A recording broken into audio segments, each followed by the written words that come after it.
Welcome back. You tuned into the Friday edition of your most favorite breakfast show, Good Morning Namibia.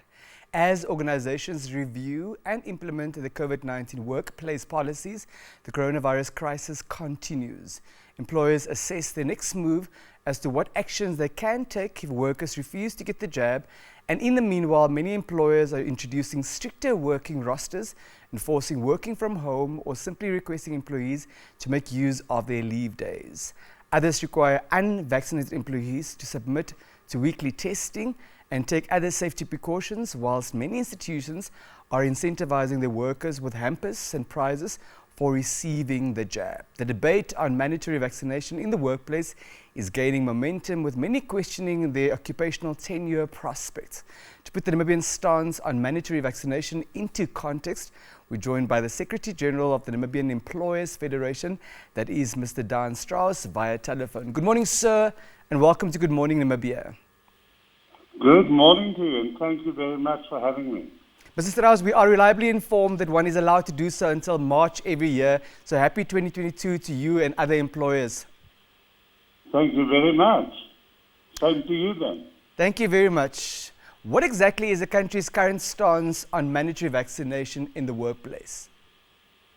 Well, government has made it clear that despite our issues brought about by COVID-19, vaccinations remain voluntary. This still leaves us with the issue of the interest of public health versus the individual constitutional rights. So it means government will attempt to persuade us to get the jabs, but it won't force us to.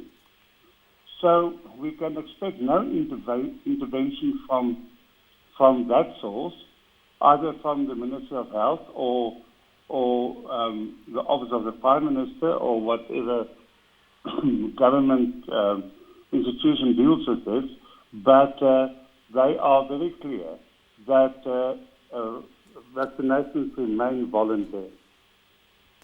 Mr. Strauss, now it follows therefore that any institution that dismisses an employee for being unvaccinated will be deemed to commit an unfair labor practice. Is that indeed so? Yes. Well, all employees have a duty to comply with the directions issued by their employers, as long as that direction is lawful and reasonable. For a direction to be lawful, it needs to comply with any employment contract, award or agreement, and any Commonwealth, state or territory law that applies. For example, an anti-discrimination law is a good example here for compliance. Determining if a direction is reasonable is far more subjective and will rely on the specific industry and the employee's role within that organization, which is assessed on a case-by-case basis. Now, one of the noticeable changes is the specifications for job applicants to be vaccinated. Is that in line with what is reasonable and with what is lawful at this stage, Mr. Strauss? Yes, well, now after post-COVID, vaccination status will certainly be a factor for hiring managers. If they already know that the applicant is vaccinated, they can check off that question and will not need to worry about getting that candidate tested every week. If job seekers are vaccinated, it will speed up the hiring process if the HR department already knows in which category the candidate goes.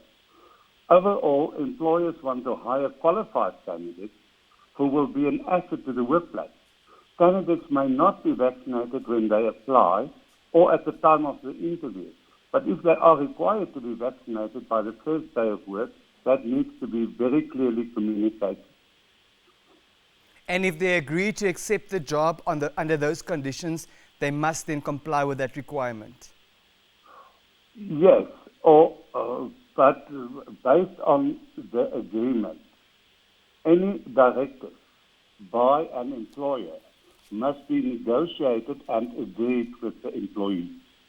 That remains very important, and that will ensure that it remains reasonable and lawful if the employer and the employee agreed to it.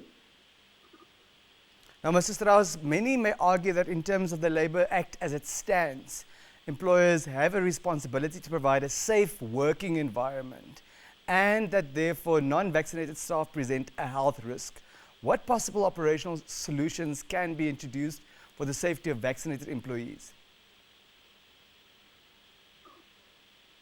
I think businesses and employers, in other words, the institutions and the employees can play a key role in preventing and slowing the spread of COVID within the workplace. Employers' COVID-19 preparedness, responses, and their control plans should take into account workplace factors such as the feasibility of social distancing in the workplace, ability to stagger employee shifts, the degree to which employees interact with the public in person, feasibility of accomplishing work by telework or remote work, geographical isolation of the workplace, proportion of employees at increased risk for severe illness, and the policies regarding sick leave for staff. So what COVID has learned, what COVID taught us is that these policies are immensely important. Each employer should look at its policies. We all should, all employers should develop, if they want to make the vaccination mandatory, have to develop a COVID-19 vaccine and testing policy for the workplace. So the whole aspect of the responsibility of the employer towards the health and safety of the employee must first be regulated by the internal policies. But we know now that guidance from any other source or from government is not existing at this place, at this point in time. I mean, so what I need to emphasize is the importance of developing appropriate policies on all these issues that I've mentioned now.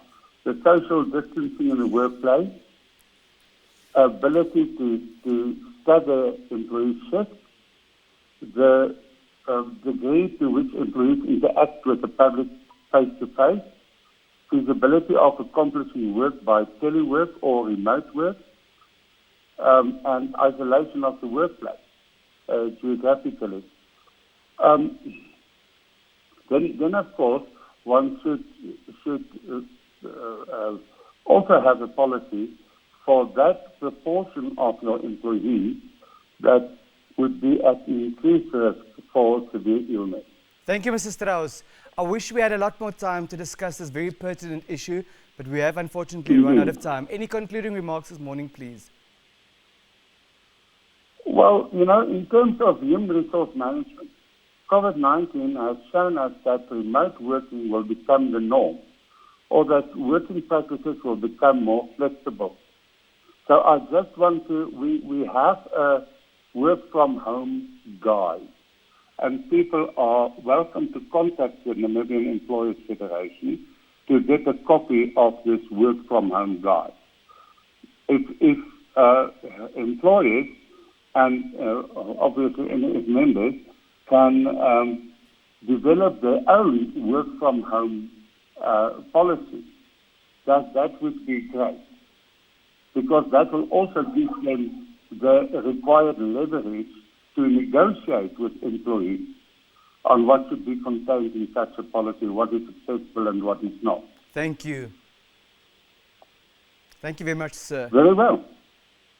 That was Mrs. Daan Strauss, Secretary General of the Namibia Employers Federation, talking to us about the status of mandatory vaccination in the workplace. We'll be right back after a brief break.